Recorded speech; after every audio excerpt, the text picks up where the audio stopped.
I wanted to talk a little bit about some of the pitfalls of programming with smart contracts.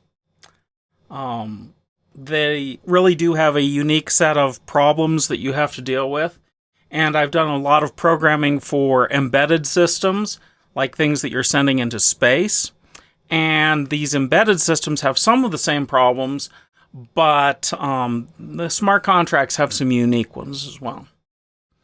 First, to put things into context, I want to give you an analogy. Cryptocurrencies is to government money, as smart contracts are to law. So the application for smart contracts is a lot larger because that's really a much bigger realm than just money.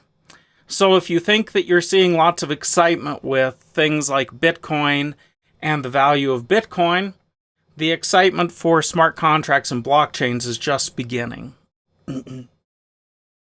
So some general limitations on Solidity. And Solidity has some things in it that reflect the underlying Ethereum binary machine. There is an underlying stack machine that runs an assembly language.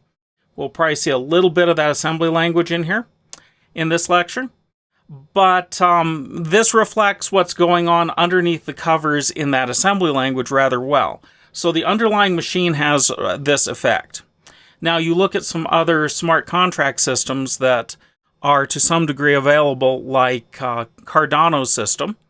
It's not yet in production, but the early versions of it, it runs the same Ethereum underlying machine, so anything that you build with it is going to have some of these same effects. So the first one of that is when we have a map, there's no way to iterate over the map. You can't just run across the keys, because in fact the keys are an infinite set. If you pull out something out of a map that has a key that doesn't exist, you get something with a default value. That's all you get. So the only way to know if you've put something in at that location in a map is to actually set some kind of a value, a flag in your data to say, yes, this is a real value, as opposed to just a default value. So if you've got a map that maps onto integers, you'll pull out, for every possible key, an integer value of 0. So this makes maps a little bit different. If you actually want to be able to iterate over them, you have to keep a separate array of keys. And that array of keys is difficult to store because there's no good way to delete from it. There's no way to shrink an array in Solidity, so you've got to have some sort of a key that you can set deleted values to something like 0 or something like that, so that you can actually mark what is deleted values. Now, you could delete the values and you can shrink the array. The problem is that to do that, if I've got an array of 10 things and my 7th one is the one I want to get rid of, then I'm going to have to copy 8 and 9 up in the array and shrink the array. And that copy operation means I'm going to have to read them and write them, and that's expensive. And generally speaking, that won't be done because it's just too computationally expensive to copy lots of data in Solidity. Another thing that produces quite a bit of friction is the Ethereum binary machine is a 256-bit integer machine. And this has a couple ramifications. You get some odd behavior between that and any outside language. In JavaScript, we have big numbers is in the big number class, and things come back in big numbers, which is actually a set of rationals that represents a number that's 256 bits. But that also means, because, well, in JavaScript, your default type is a floating point for all numbers. There is no integers, and it has about 52 or 53 bits of accuracy, depending on which 64-bit platform it's running on, whether you're on ARM or an Intel. But basically, you've got to plan on 52 bits, which means that's a lot less than 256 bits, and it's going to have to come back in some special form. That doesn't make it very readable in your JavaScript. Solidity implements a multiple inheritance object-oriented scheme, where you can say that you inherit from a bunch of different subclasses. Now, if these subclasses are all distinct, that's good, but quite often what you really want to do is you want to have something like an ERC20 contract, but you want it to be pausable, and you want it to be ownable. And underneath the covers, there is the burn function that burns tokens, and each one of these has a different burn function. So you can't just inherit it, because now you've got two different kinds of burn functions that you're trying to inherit. So there is a virtual burn function that you can override, and you can tell it which thing you want to override, but you've got to list them out. It makes it very difficult to understand what's really going on. And this is combined with the fact that if you inherit from something, and you have your list of functions that you're inheriting from. So you say, contract, my contract is A, comma, B. If you anywhere inside your code, for some reason, put in that contract is contract B, comma, A, then the compiler will not catch that, and it will overwrite your variables in the opposite order. So there's some really nasty things going on there with multiple inheritance and how it's implemented and what really goes on under the covers. Another one for Solidity is it keeps changing. We've only had one syntax breaking change during the semester this year. In other semesters, I've had 2 or 3. But the language itself is not stable, and they keep updating it. Now, Solidity also has a number of rather unusual data types. You have bytes in the size of 1 to 32. You have integers, and then you have integers where you specify the size of it in bits. So you've got an int 8, an int 16, an int 24, an int 32, all the way to an int 256. Strings actually store an octet, a single byte, in a unsigned integer 256 value. So if you have the string ABC, it's taking up 96 bytes of storage for ABC, as opposed to a bytes 3 that you could put ABC in, but now you've got to do a type conversion to access it. And that only takes 3 bytes as opposed to this other huge amount. So this is kind of weird and annoying. And accessing things in bytes 32, okay, is difficult. I mean, the only way to actually pick these things apart is to drop into assembly language. The only efficient way to pick them apart is to drop into assembly language and actually take that value and split it up in assembly language. Another odd data type is the address data type. There's a couple things that are odd about address data type. The first one is that if you have a constant address, as in you are putting in an address to call another contract and you know what that address is, that address value has to be EIP 55 encoded so that it uses upper lowercase letters to encode a checksum on the address itself. And if you don't know what that is, search for EIP 55 and you can find the encoding. I have a Go library out there that does this EIP 55 encoding to a hash value, because if you want to use these things, you have to encode it this way. The other one is that addresses may or may not be payable.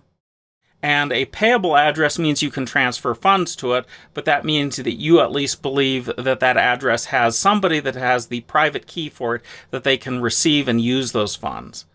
If you transfer stuff to an address just randomly, it is gone.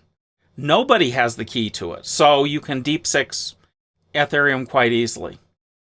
And overall, with all these different types with special behaviors for all of them, you end up with Solidity code that has a lot of typecasting. Even at the level of things like you want to take the 0 address, as in you're checking that it isn't the 0 address, or you've got in our code, you've got the array of addresses and you want to delete one, so you're going to set it to a 0 address. That 0 has to be typecast to be an address. So that ends up being kind of a weird and limited programming language. The biggest limitations really are that the code is tied to a blockchain.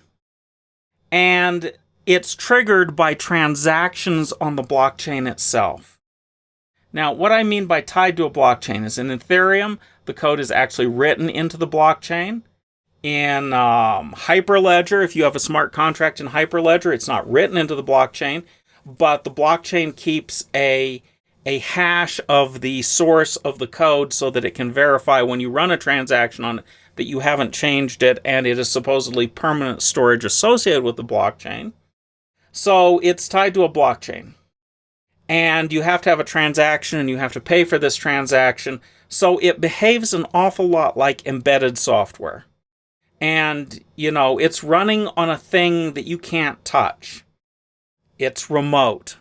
That means it's very hard to debug, and you have to test it thoroughly beforehand.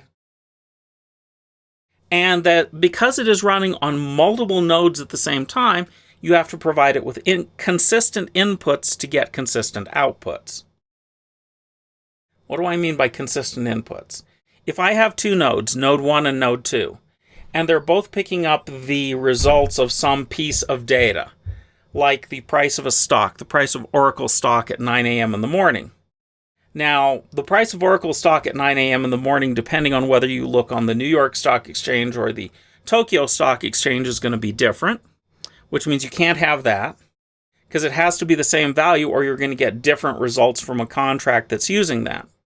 So you're going to have to agree on what this input value is. These are called oracles that agree on values. They actually take the value and write it onto the chain, usually in the form of a smart contract that you can call to get back that data value. But they give you a fixed input. The other source of inputs to your smart contracts is the transaction itself, basically parameters.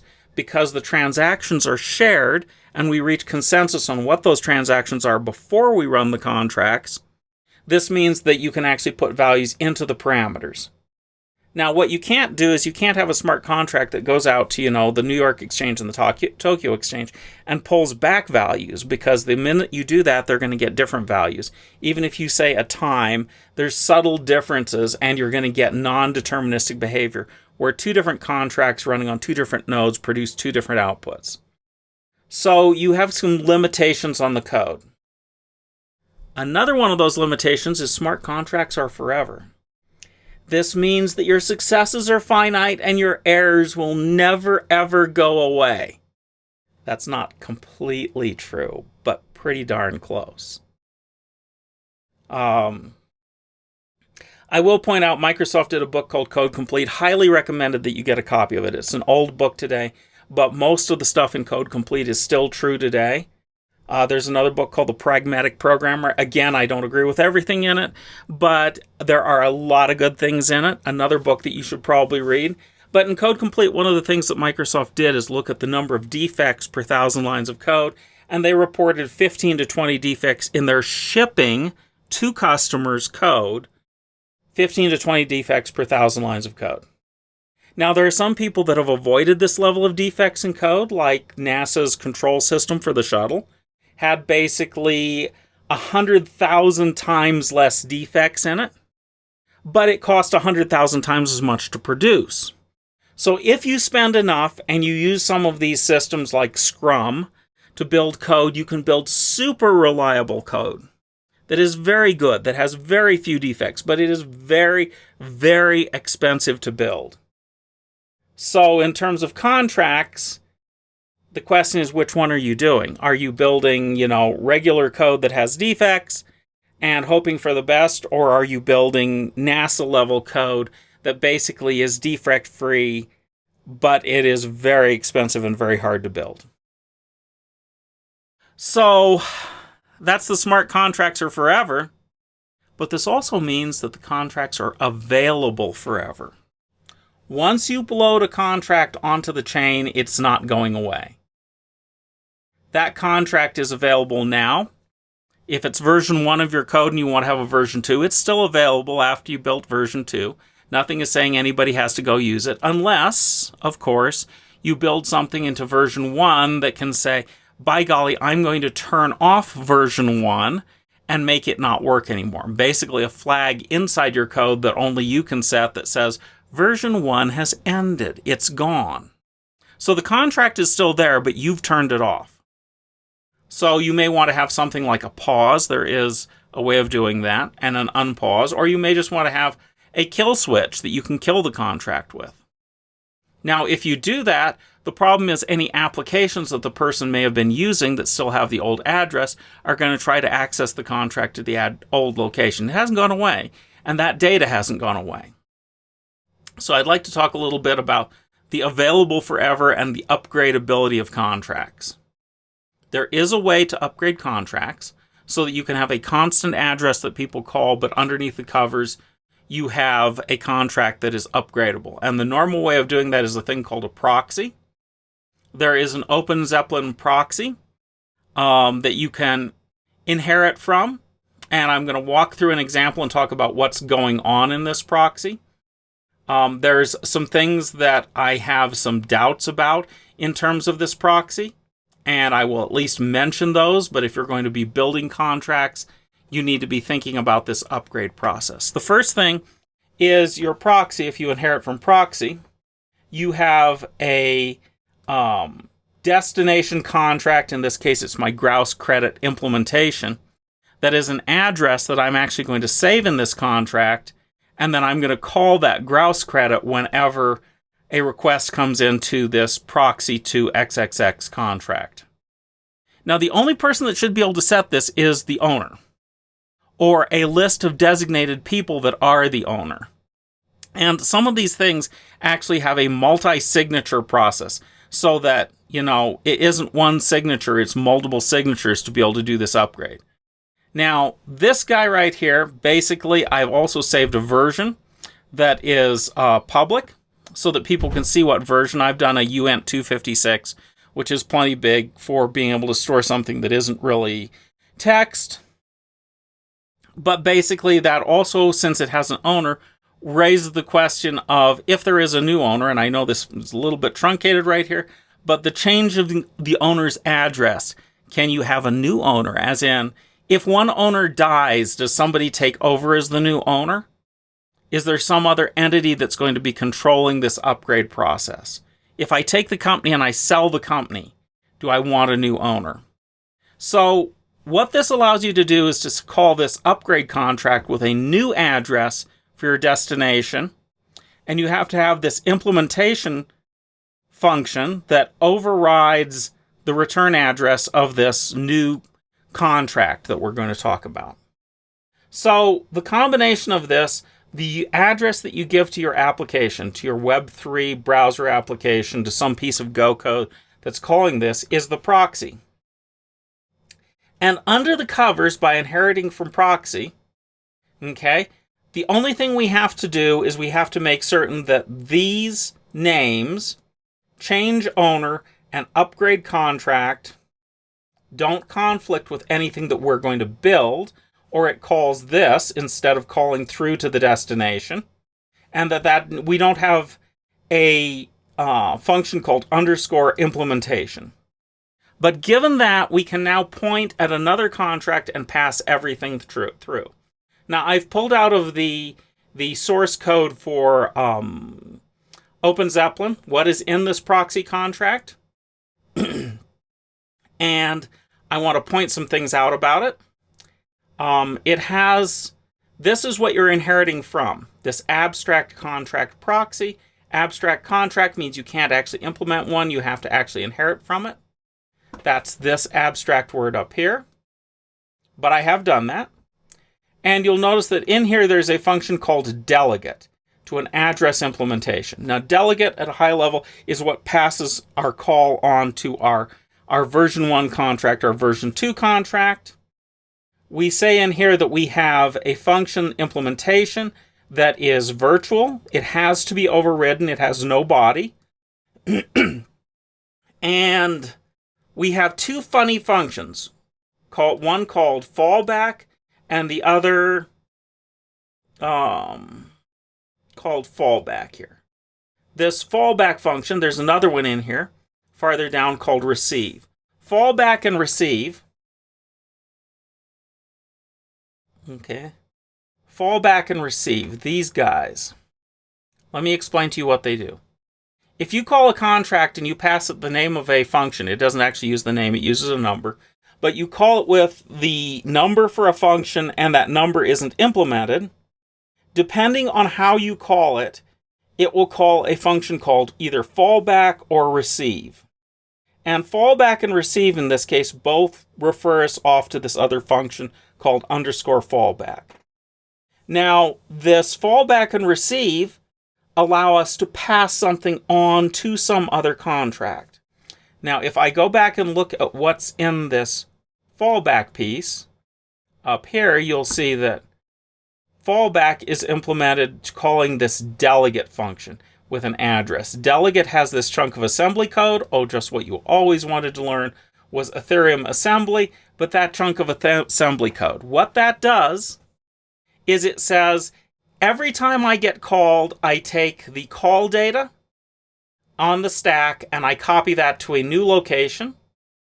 I do this delegate call that passes my parameters onto the destination.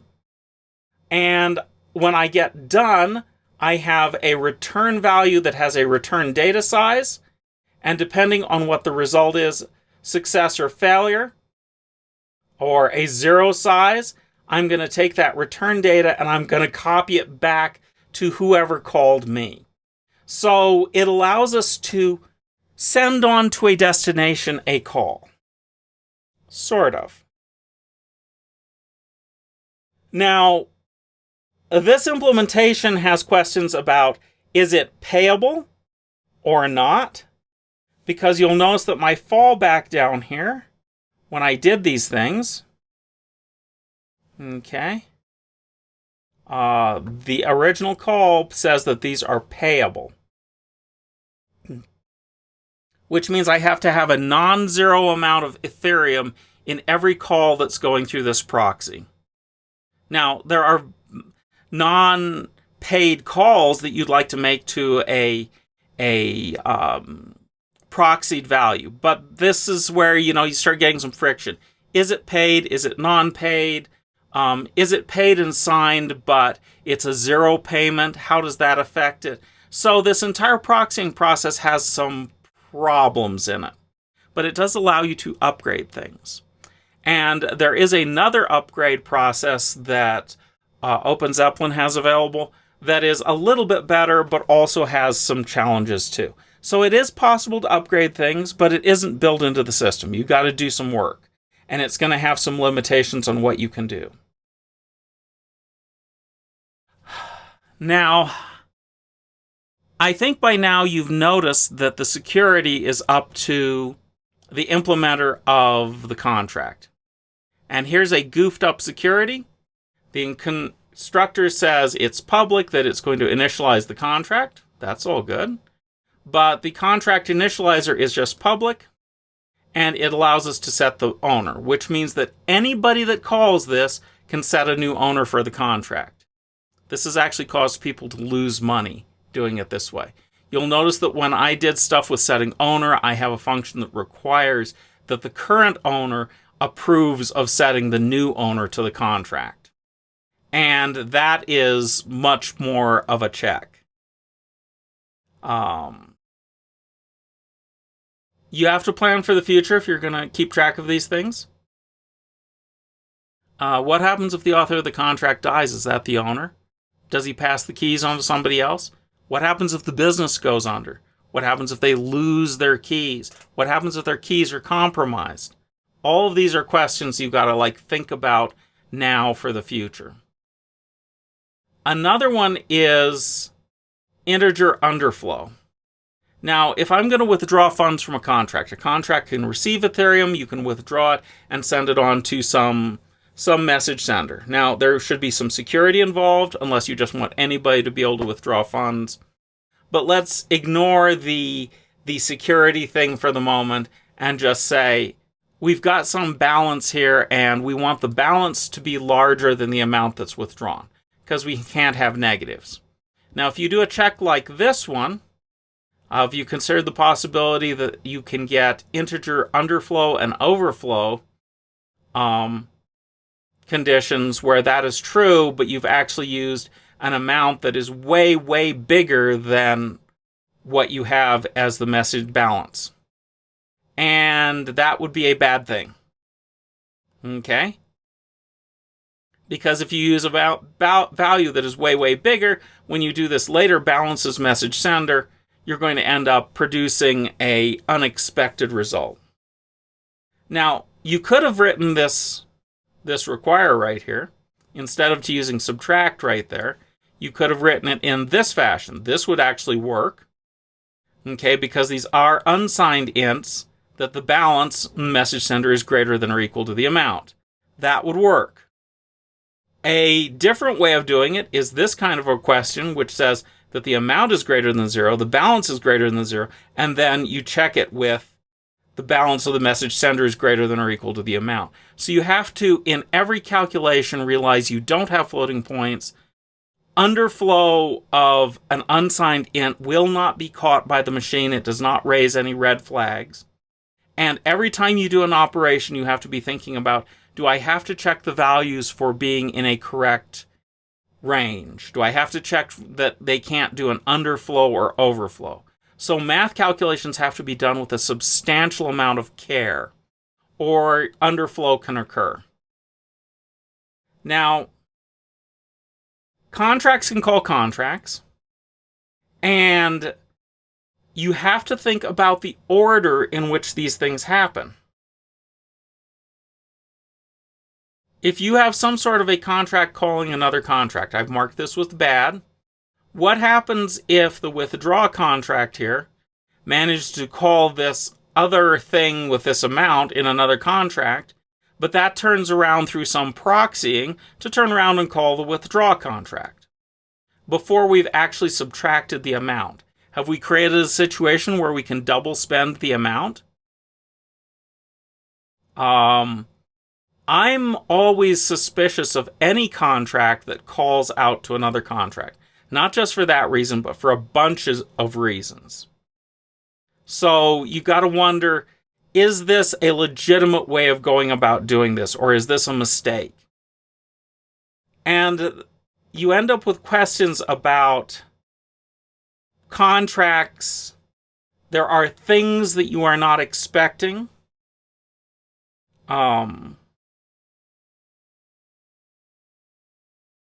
There are calls that you probably should have allowed for explicitly so that your contract cannot be used as an intermediary in some other nefarious operation. Like most contracts probably should have in them a fallback and a receive that is payable that doesn't do anything. So if somebody makes a call to this, they don't get back, they can't send funds to a black hole not realizing it's a black hole and never be able to withdraw them. Contracts probably should have a withdraw function that is done only by the owner, that transfers to the owner any funds that are sent to that contract. So these are things that should generally be included in contracts. And another one is there should be a way to end a contract. Okay? The owner should be able to terminate the existence of that contract. And there is a self-destruct for contracts that marks the contract as no longer requiring storage and reclaims the storage, so that future transactions don't have to have the storage of the contract, don't have to have the storage of the data. That's self-destruct or suicide.